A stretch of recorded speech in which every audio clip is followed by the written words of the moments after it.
Hey guys, I got a video for you today. We're cooking some pork spare ribs, some baby back ribs, and a brisket all together. Stick around, I think you're gonna like this. Make sure you subscribe to the channel, sit back and enjoy. God bless.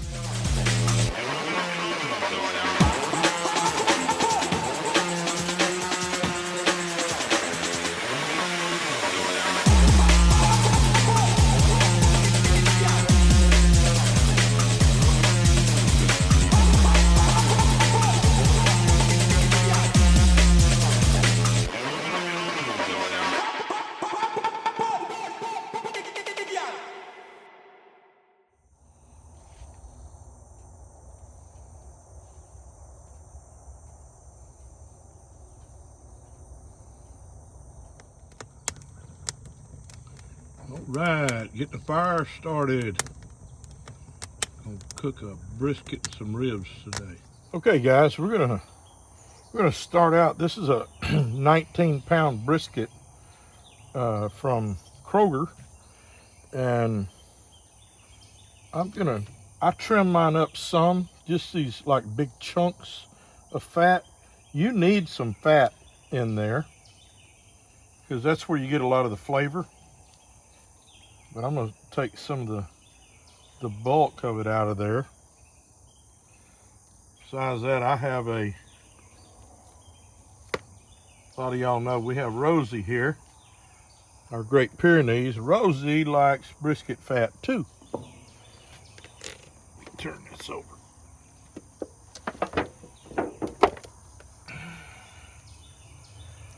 See, some of that's just some old skin there.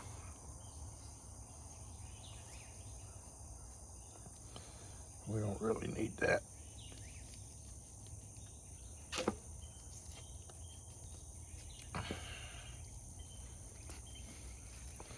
It doesn't add any value to it at all, really. There. That off there. Some people would cut that off and flatten that out. I'm not so much for that.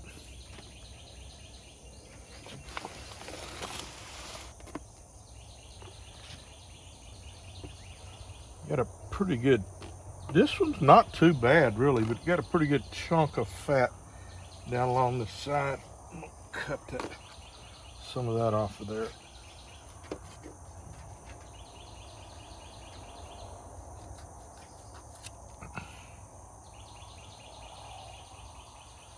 Like I said, you need some fat in there. It puts good flavor, keeps them from being too dry.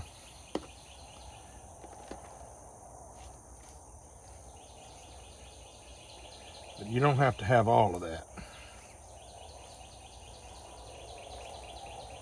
It's not an exact science. See, I got a little bit of meat right there. We're not going to worry about that.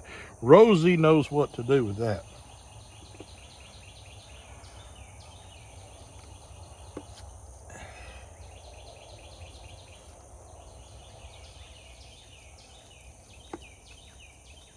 I think if you're trimming all the fat off your brisket, you're messing up.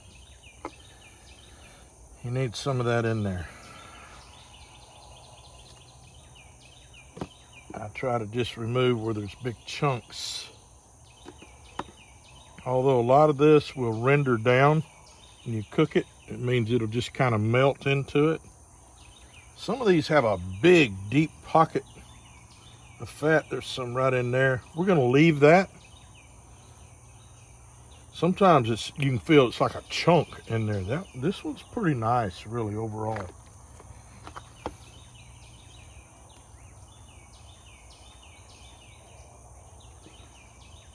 Pretty good brisket. My wife picked this out.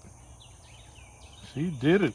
She did a good job. I didn't know she was gonna get one. Of course, I'm always ready to cook a brisket. You know, it costs a lot of money nowadays to go get a brisket, but when you measure it all, you also have a lot of meat. So you can figure a brisket, it's gonna render down to about, it's gonna cook down to about half the weight So this one's 19.9 pounds, just under 20 pounds. You're going to cook down to about 10 pounds of cooked meat. With 10 pounds of cooked meat, you can easily feed 20 people, half pound per person, and that's way over generous. You know, if you've got couples, the women are going to eat maybe a quarter pound, and for the general sense.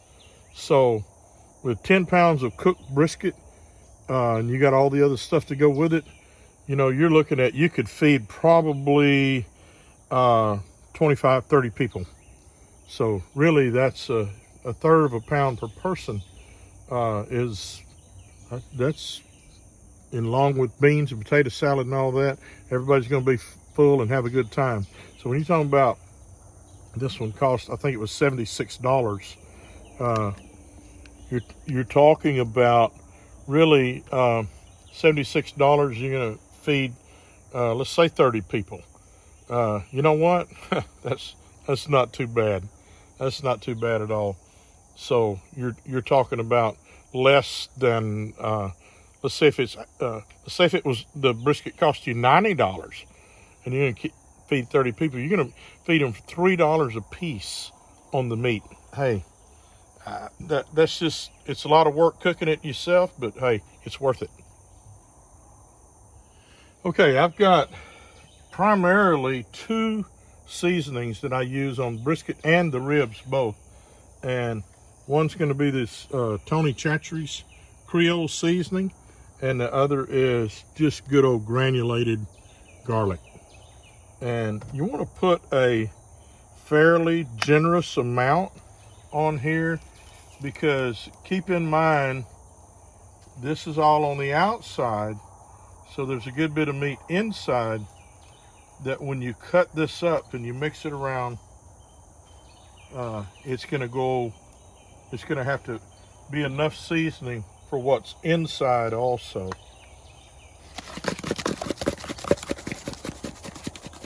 I love what garlic does to meat. Plus, garlic's good for you. So you can see I put a fairly generous amount on there. We want to just kind of pat that in. The brisket is still cold, but it's not frozen. It's slightly damp, so that sticks to it pretty good. Some people put a binder on that so it sticks, but as you can see, that's going to stick pretty good. Let me turn this over. Excuse my arm.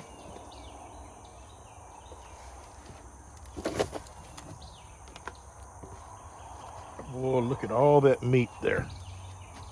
Yes, yes, yes, yes, yes. All right.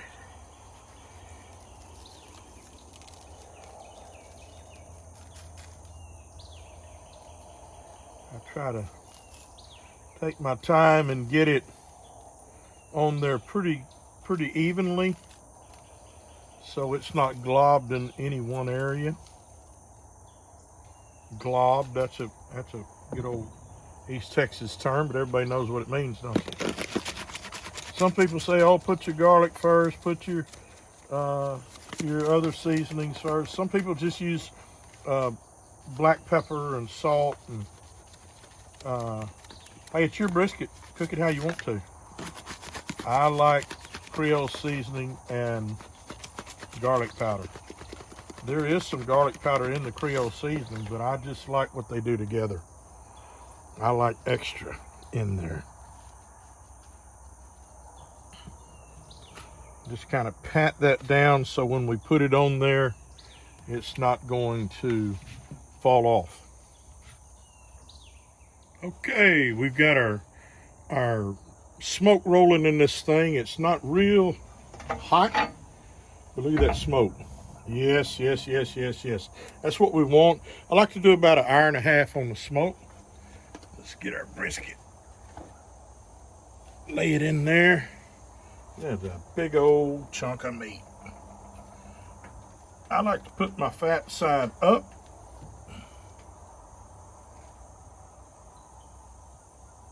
It's the way I like to do it. Get some of that off my hands there. Some people would want to cut that big tip off of that. I'm not going to do that. I'm just going to kind of lay it over into that other meat, because that is just some premium meat right there. That's the cap end. This is the flat down here. This end's going to cook quicker than that is, but right now, the first hour and a half, I'm just going to let smoke hit it. Man, look at that. You know, as far as I'm concerned, you just can't hardly go wrong with either one of these. And you got these beautiful little baby back ribs here. And then you have this full rack of pork spare ribs. I'm going to season both of these the same, and also the same as... Man, look at that. You know, as far as I'm concerned, you just can't hardly go wrong with either one of these. And you got these beautiful little baby back ribs here. And then you have this full rack of pork spare ribs. I'm going to season both of these the same, and also the same as what I did with the brisket. I mainly concentrate on the meat side. I'm a little more careful not to get my seasoning too heavy on these, because you don't have as much meat volume that you're dealing with. Those.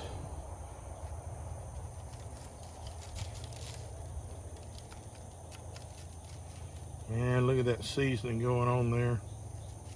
It just lays on there so beautifully. And I'm gonna come back on that with the garlic powder.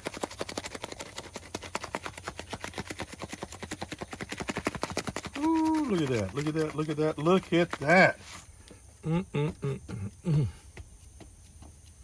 Just kind of pat that in so when you pick it up, it all stays on it, okay?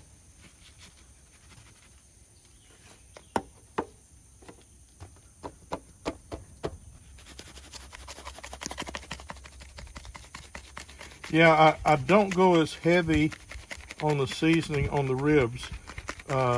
Like I said, the reason you don't have as much meat there. So basically you're seasoning the surface of what you're going to be biting through in one bite. I don't worry a whole lot about the backside of them either. I will put a little bit. These could be trimmed up a little.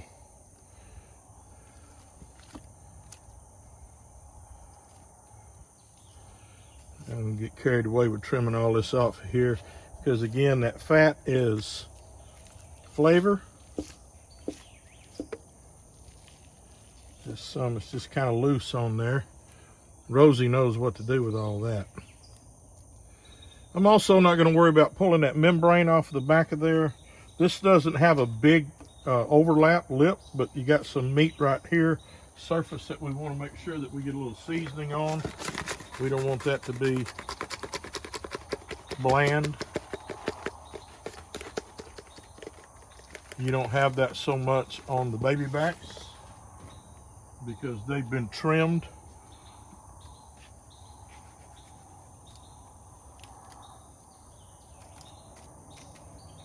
Okay.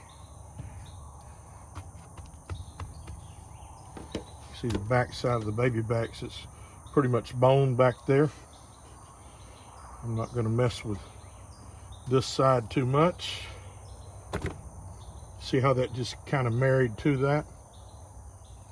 All right, so we're going to look at getting those on the grill now. All right, so let's get this opened up. Boy, look at that smoke rolling. Ooh-wee. So here's what I'm going to do. I'm going to take these baby backs, because there's less protection there as far as bone and all that. They've been trimmed up, and I'm going to put it right on the back side of this brisket. Lay it right there, and then and that's with the bone side down.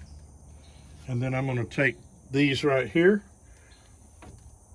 these pork spare ribs, and I'm gonna lay them right there. So some of the heat that would maybe dry these out or overdo them too quickly, this brisket's gonna absorb, and as it comes on across, it starts spreading back out because it's gonna catch the hump of that right there. So that's gonna come over that and getting ready for the exhaust over here. It'll be a little bit warmer right here than it is right there. So since this is such a small cut of meat, I'm gonna put that in between to kind of protect it. So we're gonna let this thing, look at all that smoke rolling. Ooh, man. Yes, yes, yes. I like that, I like that, I like that. So, okay guys, so we're just gonna let this smoke now for about an hour and a half. And it's been my experience, about an hour and a half, depending on your fire, hour and a half to 2 hours, your meat has absorbed most of the smoke it's gonna absorb. And so, especially on the ribs, because the ribs are not real thick. And so, and you don't want to get so much smoke in it that the smoke overpowers the meat. You want that fine, but you want that good, rich, smoky flavor to it, but you don't want it just taste like you're chewing on a piece of charcoal. And so we're gonna let those smoke for about an hour and a half, and we'll come back in a little while and we will get these things wrapped up. Some people don't wrap theirs. I wrap mine. I like what it does to them. Anyway, stay with us. We'll be right back.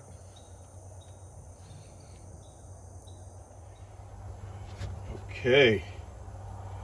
So I've got this other side open.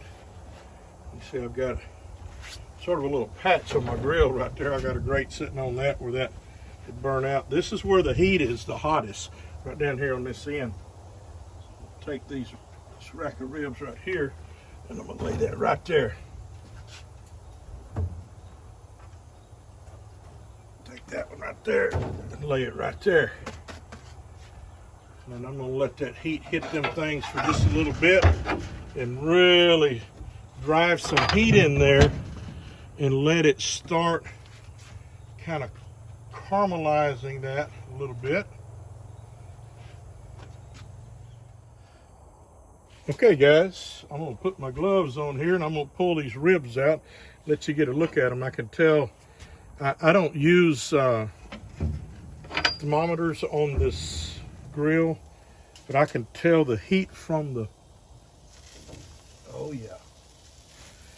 Look at that. That was about 10 minutes down there by the heat. Whee! That is what we wanted, man. Look at that, look at that. We're gonna wrap those things up now, but before I do, look at this. Here's some brown sugar. I'm gonna put some brown sugar on this.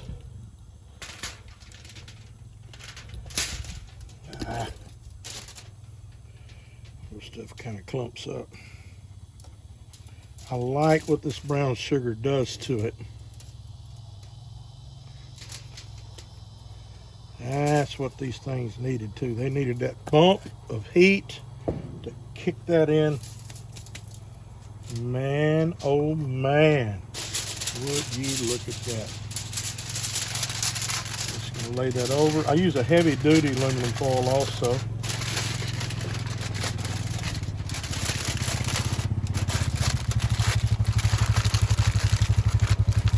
Fold that end in. Fold this end in there.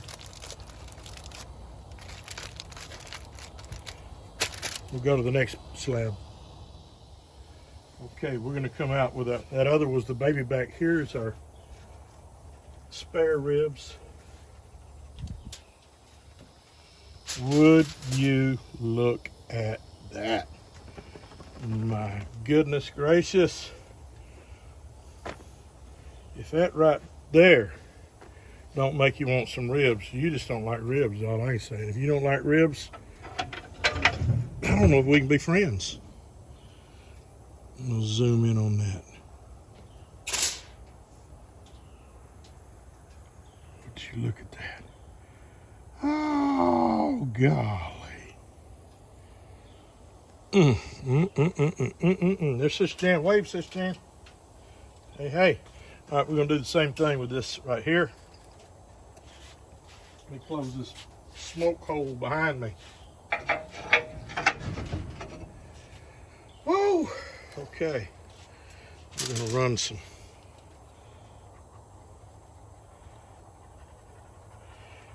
brown sugar over the top of that.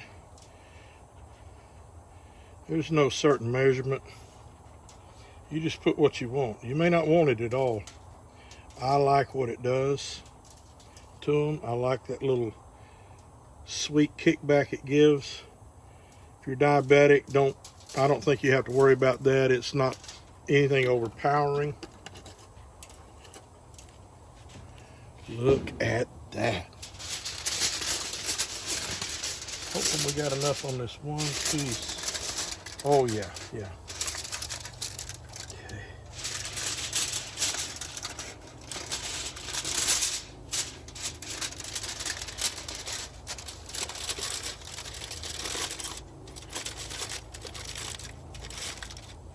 Kind of fold that up and make a little handle out there on the end of it. Fold your two corners in like that. Then fold that over, bend it up. That way you can get a hold of it. Be careful that you don't poke a hole in that, because you don't want to lose your juices. So we're gonna put that on the grill now. Okay, now we're gonna get our brisket. We're gonna put over here in that pan. You can see that seasoning in the pan. That's where we seasoned our meat in there. We just leave that. That juice is gonna cook down out of that brisket, and that's just gonna it's just gonna season that juice.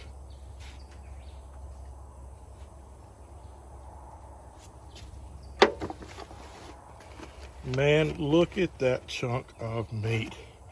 Oh yeah, oh yeah. That's what we want right there. Yeah, go get them, Rosie. Go get them.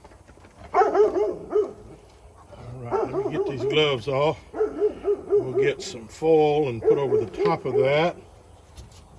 Pond while we go, and there, them little catfish over there tearing it up, boy.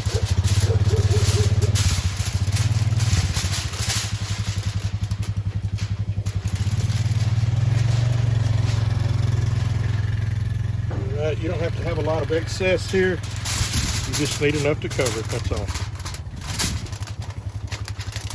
Ooh, almost cut it short because of how that sticks up there. That's right. You just need enough to cover it. Because you want that liquid in there to kind of steam that also. That's one thing I like about covering it. You want it to kind of steam. You can see where that big part on the top there. I told you some people would cut that off. We're not going to cut that off. We're going to leave that, and that's going to be some good stuff. All right. So here's our results on this. Look at these baby back. Man, perfect. Spare ribs, perfect. Absolutely. And the brisket, melt in your mouth. So this was our results on this. Video went a little longer than I wanted it to, but I just had a lot of information to get in there. But if you like this video, this type content, just like and subscribe to our channel. Comment on this and let me know, hey, I want to see some more cooking, Brother Jim. And we'll make sure and do that for you. Anyway, hey, right here in East Texas, I'm still keeping the faith. God bless.